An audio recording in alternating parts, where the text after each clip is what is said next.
Hi everyone, good morning. আজকে সকালবেলায় সমস্ত কাজ আমার ঘরের কমপ্লিট হয়ে গেছে। জাস্ট ওখানে টিফিন বাটিগুলো রয়েছে, খাবার খেয়ে গেছে সেইটা, আর আমি কারণ এটা রেখেছি আমি খাবো, তারপরে ওখানে সব পরিষ্কার কাজ করবো। তো সকলকে জানাই গুড মর্নিং। আজকে সকালবেলা কাজ ছেড়ে তোমাদের কাছে চলে আসলাম নিজের জল খাবার, সকালে জল খাবার নিয়ে। তো আজকে জল খাবারে কী আছে চলো আজকে এখান থেকে ভিডিওটা স্টার্ট করা যাক। তো কী খাবার আছে জল খাবারে তোমাদেরকে দেখাই। তো এই যে আমার আজকের জল খাবার চাউমিন, ভেজ চাউমিন, তাও একটু ডিম দিয়েছি, মানে সবজি দিয়ে ডিম দিয়ে সব রকম দিয়ে করা হয়েছে। এখানে রয়েছে একটা মিষ্টি আর মিষ্টি দই, দুটো রয়েছে আজকের সকালের জল খাবার এইটা আমার। তো চলো খেয়ে নিই ঝপঝপ করে। আজকে বিট, গাজর, আলু, পেঁয়াজকালি সব দিয়ে চাউমিন হয়েছে, আর এখানে মিষ্টি আছে। চলো খেয়ে নিই।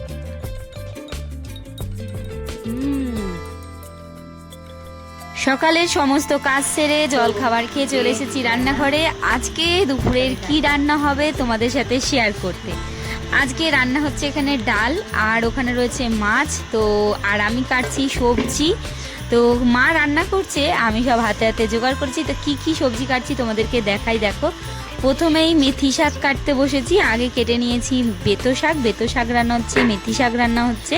তো মেথিটা হবে বেগুন দিয়ে, আর বেতো শাক হচ্ছে ডাল দিয়ে। আর এখানে বেগুন কাটবো হচ্ছে আলু, মাছের আলু কাটবো, টমেটম কাটবো। কি রান্না হচ্ছে মা? হ্যাঁ, এটা কি টক করবা নাকি? তেঁতুল, বাহ।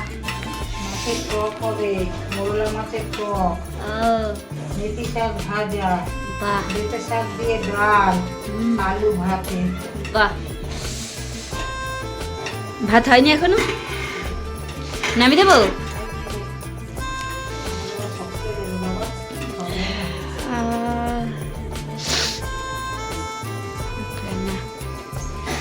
এই যে মেথি শাক, ভোলা মাছ, চুনো মাছ।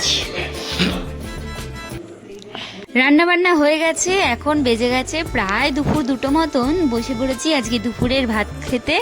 তো আজকে যা যা রান্না হয়েছে তোমাদের তো জানালামই। আজকে দুবেলার রান্নাটা একসাথেই হয়ে গেছে, তাই এবেলার রান্না আলাদা, ওবেলার রান্না আলাদা।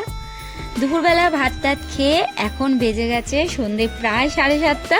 আমি আবারও চলে এসেছি রান্নাঘরে, কারণ আজকে একটা রাত্রিরের ডিনার হিসাবে হচ্ছে স্যান্ডউইচটা আমাদের বাড়িতে আজকে অনেক দিন পর হচ্ছে, তাই আজকে একটুখানি ভালো করে সবাই মিলে পেট ভরে খাবে।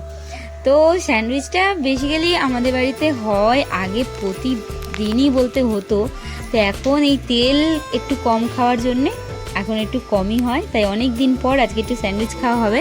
তো বিস্কুট গুঁড়ো নেই, তাই বিস্কুট গুঁড়ো ছাড়া আজকে শুধুমাত্র বেসন, অ্যারারুট আর তার সাথে একটু ডিম ফাটিয়ে দিয়ে দিয়েছি। তো সেটা দিয়ে হচ্ছে কথা বলতে বলতে এদিকে আমার স্যান্ডউইচটা গেছে একটু বেশি করে কড়া হয়ে। তো বেশ কড়া ভালোই লাগে, খারাপ লাগে না। আর এগুলো রেখে দিয়েছি, আরও সবাই আসবে, বাড়ি ফিরবে, তখন তাদের জন্যে। তো আজকে ডিনারটা বেশ আমার জমে গেল, কেননা স্যান্ডউইচ খাওয়ার পর না পেটটা একদম ভরে গেছিলো। তো এখানে নিয়ে নিয়েছি কিষান জ্যাম, মানে সস, আর আমার স্যান্ডউইচ কড়া একদম স্যান্ডউইচ। তো কে কে ভালোবাসো স্যান্ডউইচ কমেন্ট করে জানাও। তো আজকের মতন ভিডিওটা টাটা।